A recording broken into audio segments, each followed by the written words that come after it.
que certains pays tentent vainement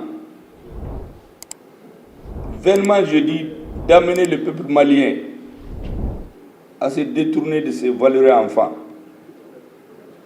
dont certains officiers, le chef d'état-major général des armées de l'air et un autre pilote, que moi j'avais l'habitude de voir le jour où on faisait l'exercice, je les vois, et souvent d'ailleurs quand on voyage, ceux qui pilotent l'avion.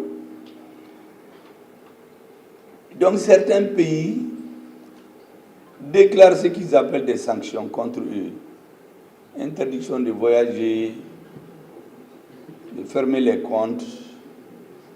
Bon, je me demande même s'ils ont demandé à aller là-bas.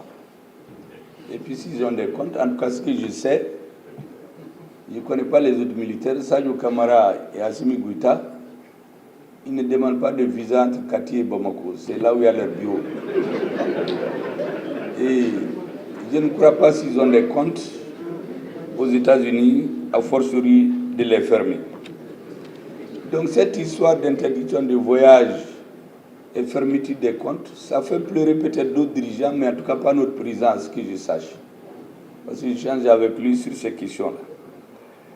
Et donc, avec ces soi-disant sanctions, on veut nous déstabiliser, en commençant par notre armée. J'ai l'habitude de dire aux uns aux autres, pour dominer un peuple, on le fait perdre confiance en lui-même.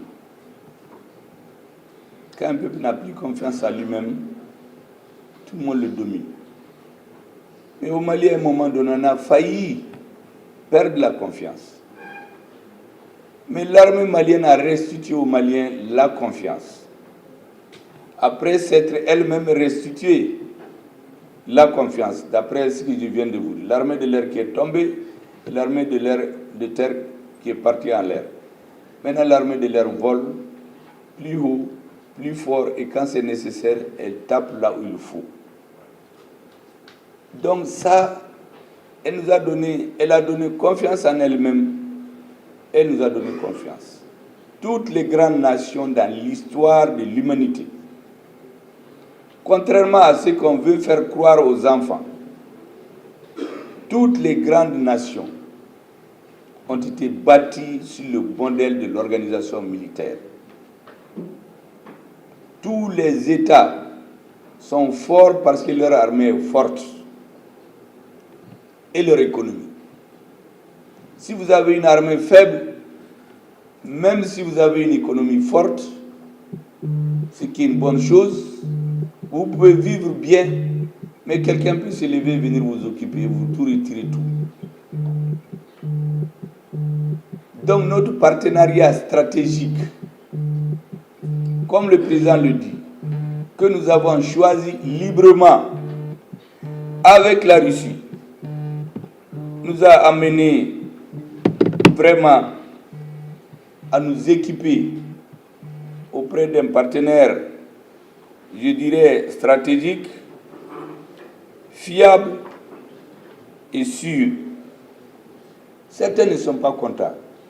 Vous savez, le triptyque que notre président a édicté pour tous ceux qui veulent collaborer avec le Mali. Et ça doit être enseigné partout. Il faut d'abord respecter la souveraineté du Mali. Vous ne pouvez pas nous dire ce qu'on doit faire. C'est notre peuple et nous seuls qui devons dire ce qu'on doit faire. On ne peut pas nous dire d'eux si on doit choisir ou quel partenaire choisir. Nous devons avoir le libre choix de nos partenaires stratégiques et de nos partenaires. Et enfin, tout cela au fond d'une chose doit avoir un fond commun. La défense obstinée, continue des intérêts supérieurs du Mali. Dans le cas de cette critique, donc, j'ai assisté à cette cérémonie le 9 août 2022. J'étais tellement content que c'était mardi.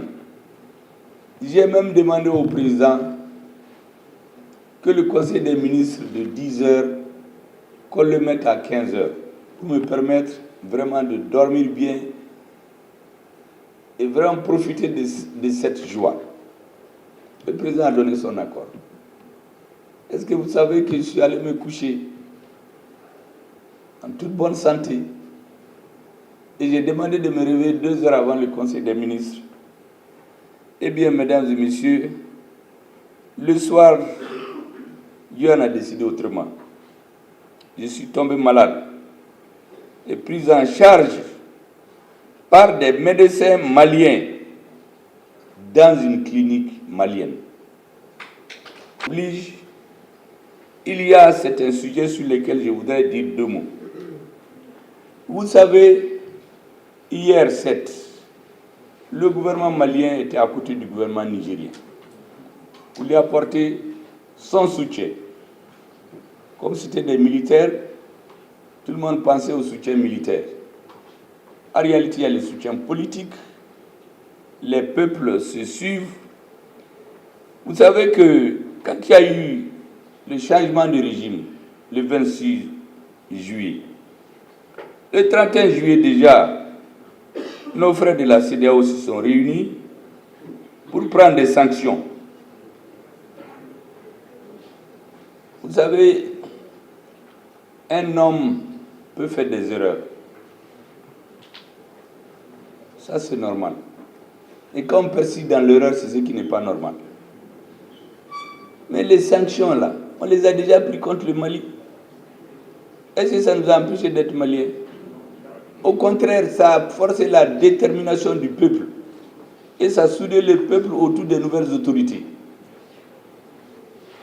Mais menacer les Nigériens de faire la guerre contre eux, c'est quand même bizarre. Pas des Africains. Ceux qui suivent nos déclarations, ils savent que depuis le 4 juin 2021, je n'étais pas encore Premier ministre, j'avais dit dans un meeting à la part de l'indépendance, la vidéo existe, qu'il faut laisser le Mali regarder vers d'autres horizons.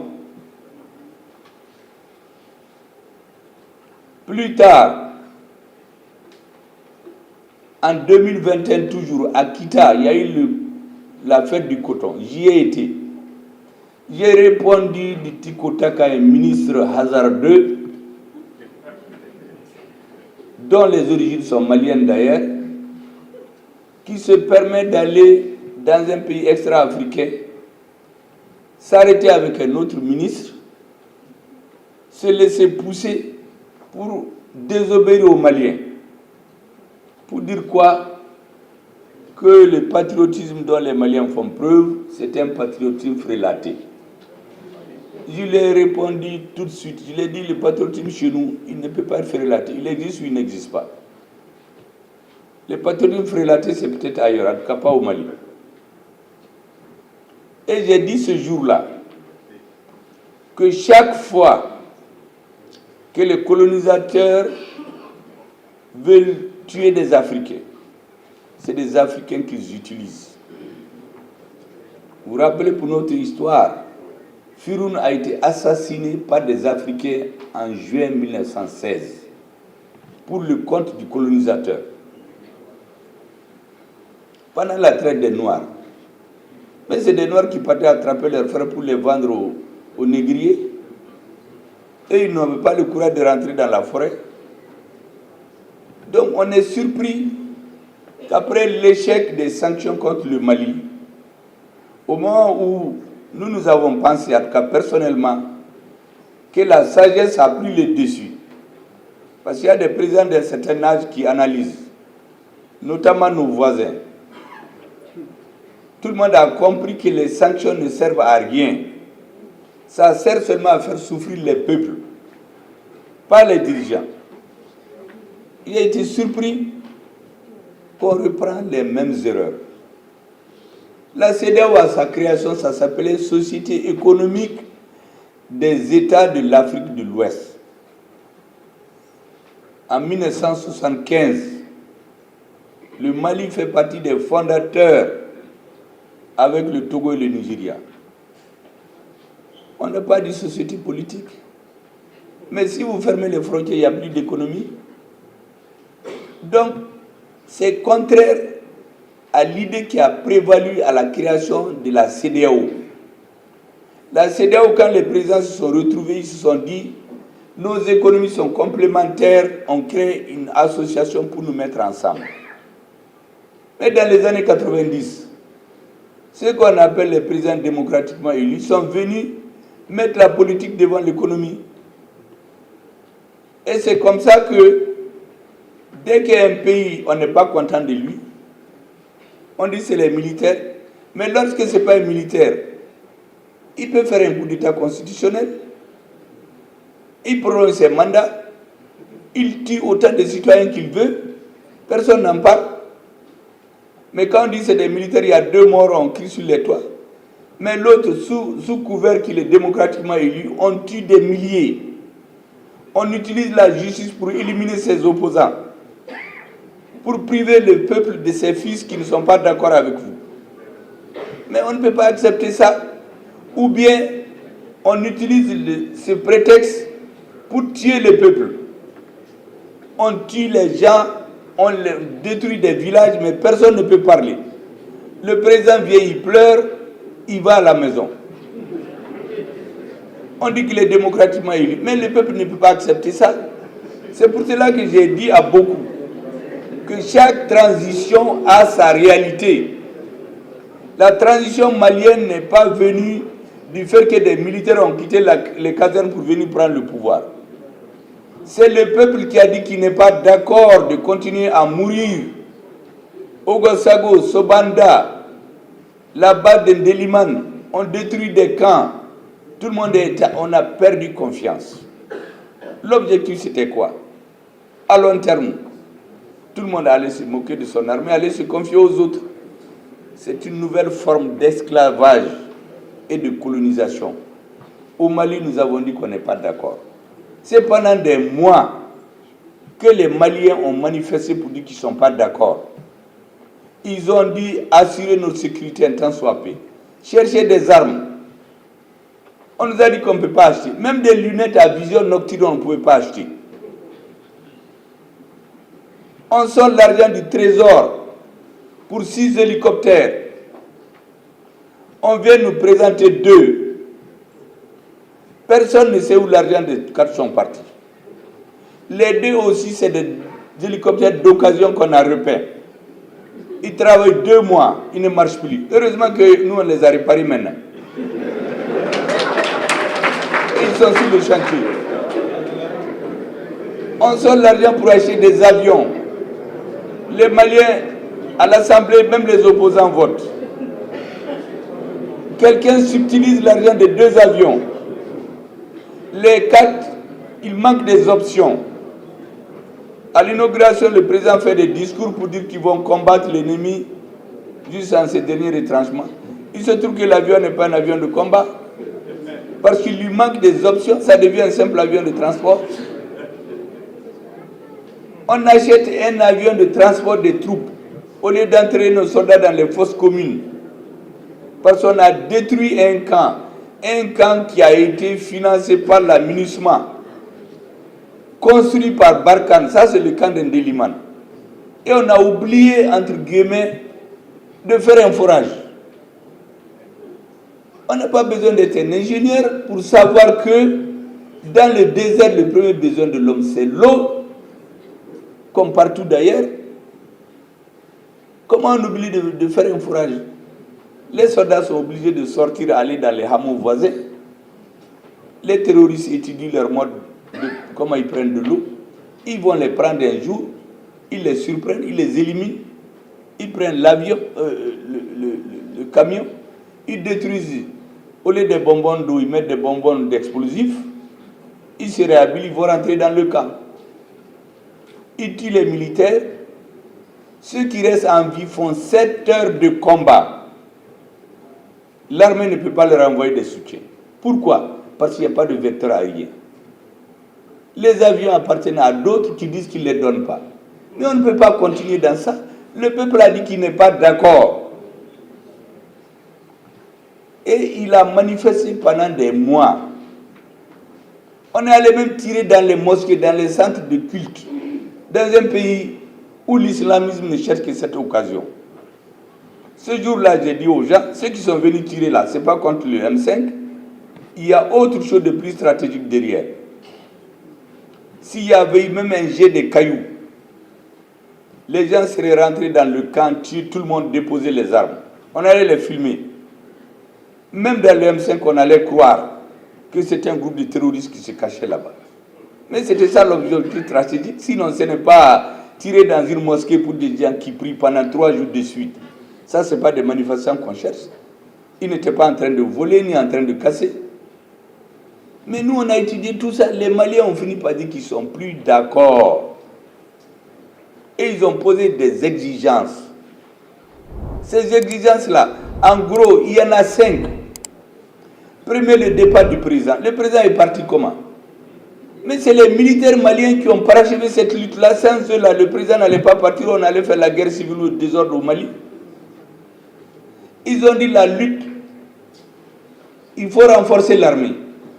Aujourd'hui, il n'y a pas un coin du territoire malien où on ne peut pas survoler par nous-mêmes sans demander ni l'autorisation ni la permission. Au contraire, c'est nous qui interdisons à certains aventuriers de venir chez nous.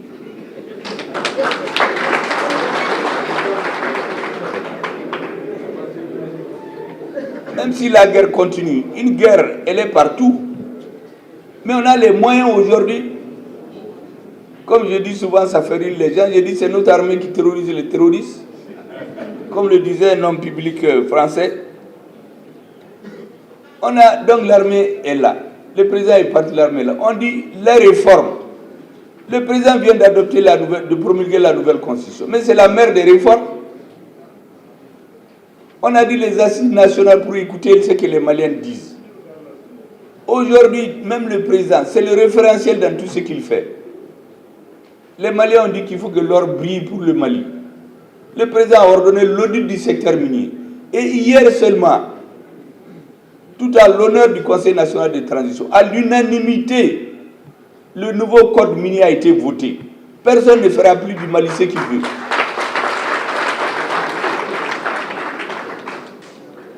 La lutte contre la corruption continue. Il y a des piles de dossiers. Certains pensent que rien ne marche là.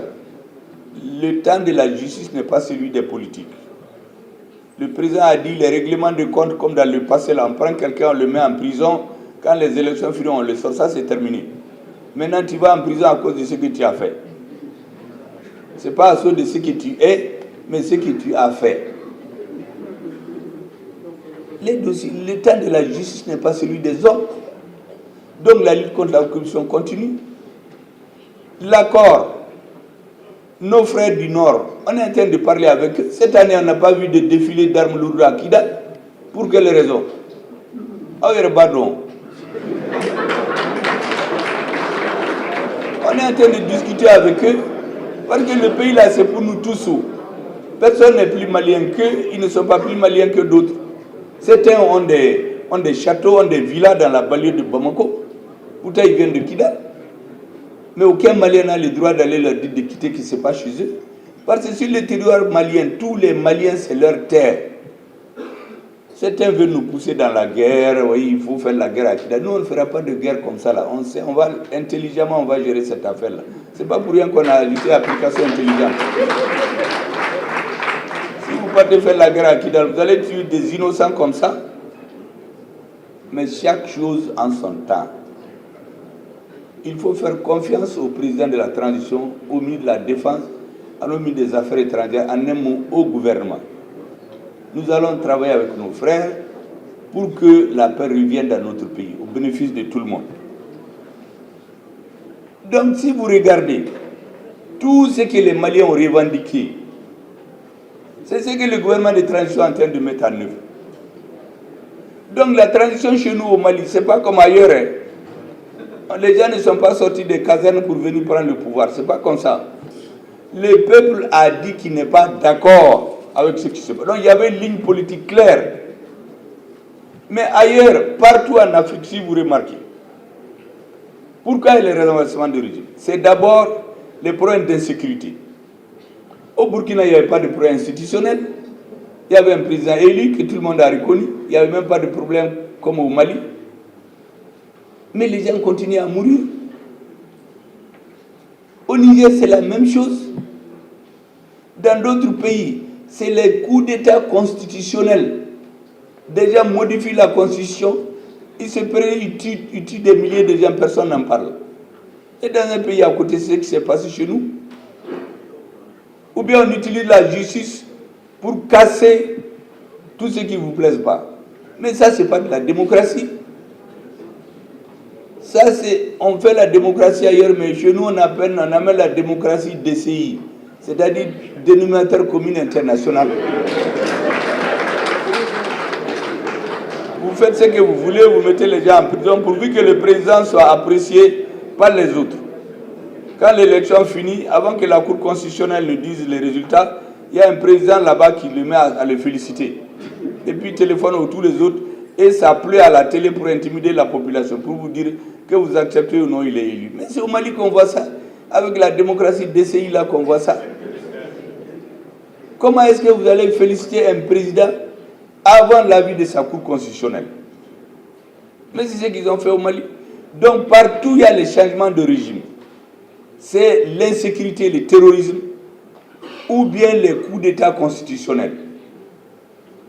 Les militaires ne peuvent pas se lever comme ça pour aller changer le régime. Parce que le peuple est là. Si le peuple n'est pas d'accord, il ne sortira pas. C'est pour cela que lorsqu'on a pris l'embargo contre le Mali, le gouvernement a fait ce que j'ai appelé l'ingénierie politique de la riposte. Elle se composait de 2 points. Premier point, le gouvernement en 3 jours a élaboré un plan de riposte pour tenir aussi longtemps que c'est nécessaire. Quand on a fini, on a remis toutes les copies au président. Même moi, je n'ai pas gardé. Pour que lui seul, il sorte les cartes au fur et à mesure. On nous a dit qu'on va tenir 1 semaine. On a tenu 7 mois. Ceux qu'on a mobilisés pour venir nous déstabiliser ont été eux-mêmes déstabilisés par le peuple.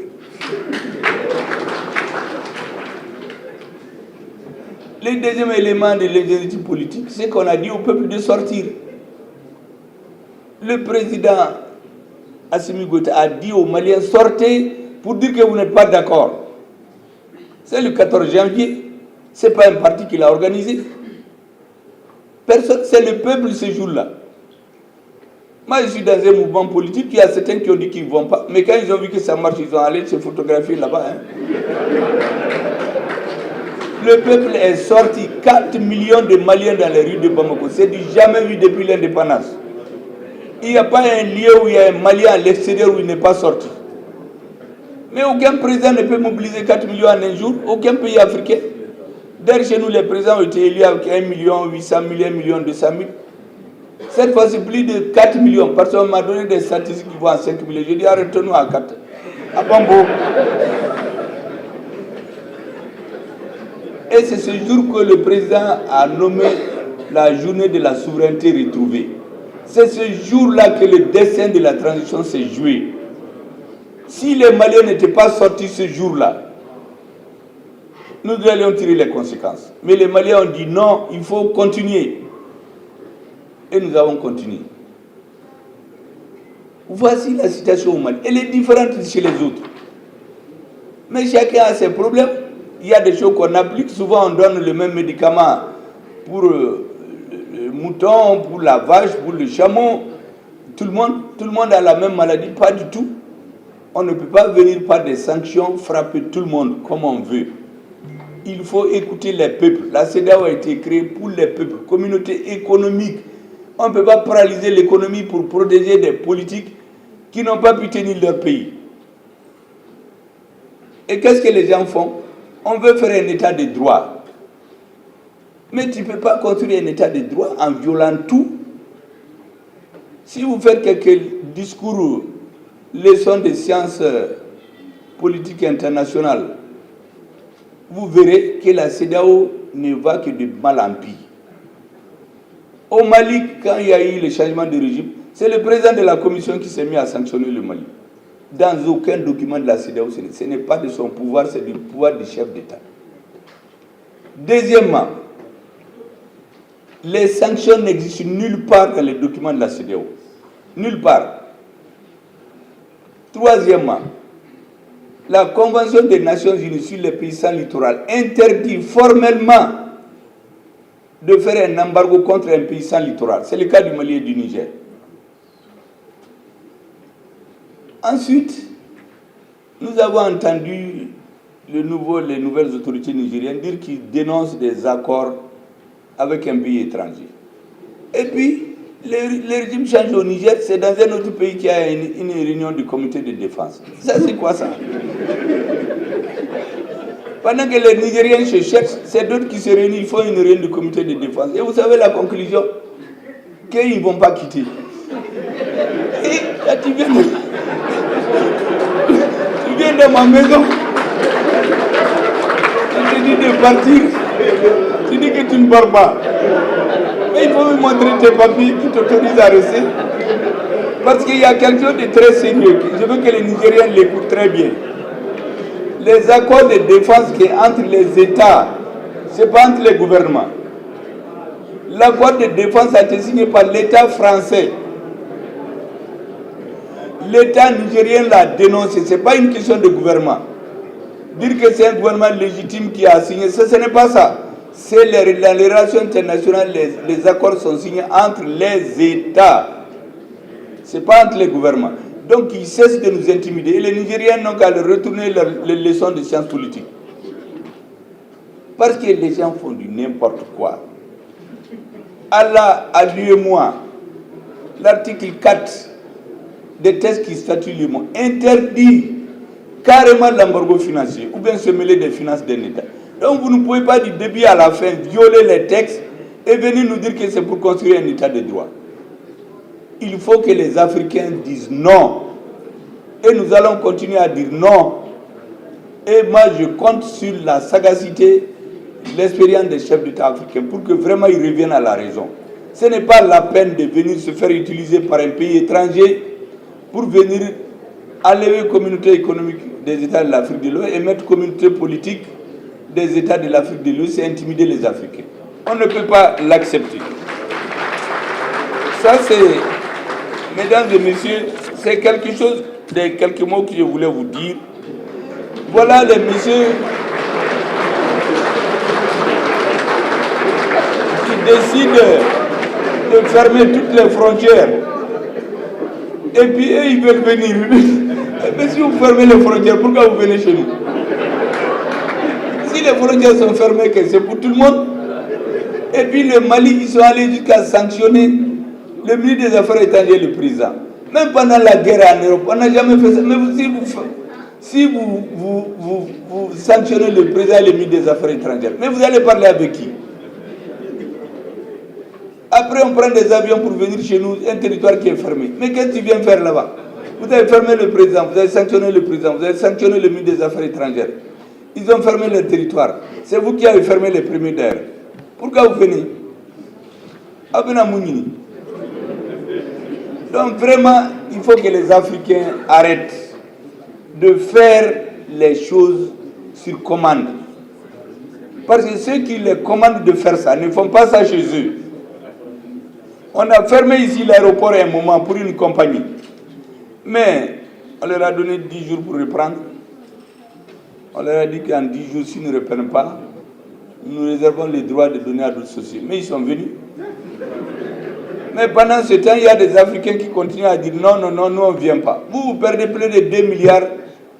Les autres sont en train de faire leurs affaires. Mais il faut que les Africains arrêtent ça.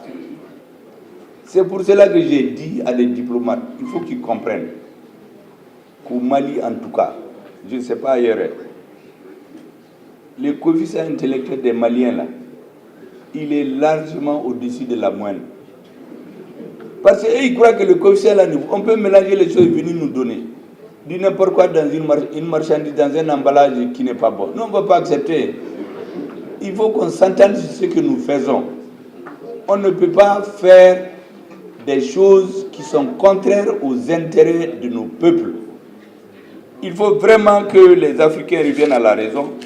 Je crois qu'avec ce qui se passe dans ce pays, nous allons convenir entre frères africains, parce que tout ce qui se passe dans la CEDEAO, je dis toujours que c'est une bagarre entre frères. Ils vont finir par s'entendre. Ce que nous demandons, il faut arrêter d'amener des bagarres qui viennent de l'extérieur. Tant que c'est d'autres qui commandent ce qu'on doit faire, comme ce président qui dit « Oui, je vais demander à tel président de prendre des sanctions bientôt contre le Mali ». Mais ce président-là, il l'a exposé. Il a donné la preuve au Mali qu'en réalité, c'est eux qui décident. Mais pourquoi ça? Ce que nous demandons, qu'on nous respecte comme État indépendant et souverain, qu'on respecte notre peuple, qu'on respecte les 3 principes édictés par notre président.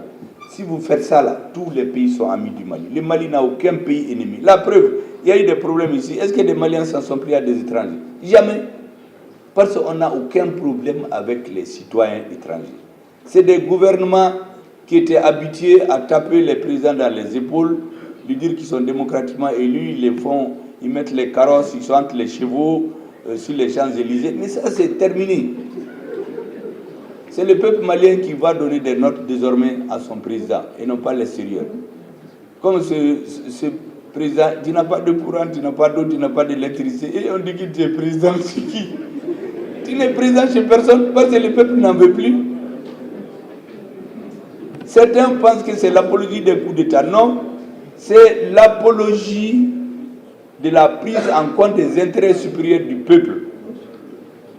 Au Niger, ceux qui conduisaient les manifestations, il y a quelques mois, mais le meneur, on l'a trouvé calciné dans sa voiture, mort. Personne ne sait ce qui s'est passé. Donc c'était comme un poulet qui est mort. Il faut vraiment arrêter cela, c'est tout ce que nous voulons. En réalité, si les États CEDEAO ne font pas attention, il y a des pays qui travaillent à la dislocation de la CEDEAO. C'est ça la vérité. Parce que imaginez des pays en guerre, est-ce que ce n'est pas la dislocation du pays en question? C'est ce qui est recherché. C'est pourquoi il faut agir conformément aux intérêts du peuple malien. Mesdames et messieurs, ce sont ces quelques mots d'actualité que je voulais vous dire pour que ça soit très clair que chez nous, en tout cas au Mali, là, c'est notre peuple qui décide. C'est lui qui veut le contraire, là, on va l'attendre des pieds fermes. Et mesdames et messieurs, je ne saurais terminer mon propos, malgré que l'ambiance est bien joyeuse, sans vous remercier et remercier les donateurs, l'OMS, l'AIPP, Interhealth, la CANAM, les Médecins sans frontières, la pharmacie populaire du Mali, pour leur appui qui ont contribué à la tenue de ce congrès. Et nous donner aussi l'occasion de dire un certain mot. Je ne suis pas congressiste, mais je crois que j'ai utilisé suffisamment mon temps dans le débat. J'ai pris mon temps dans le débat et en vous souhaitant vraiment beaucoup de succès dans vos travaux, je voudrais vous dire qu'on est très fiers des chirurgiens. Moi, je suis le produit du travail des chirurgiens. Vous savez, les professeurs qui m'ont sauvé dans l'Institut malien en question, il est dans la salle. Ils sont très humbles en général. Tous les matins, quand ils viennent chez moi,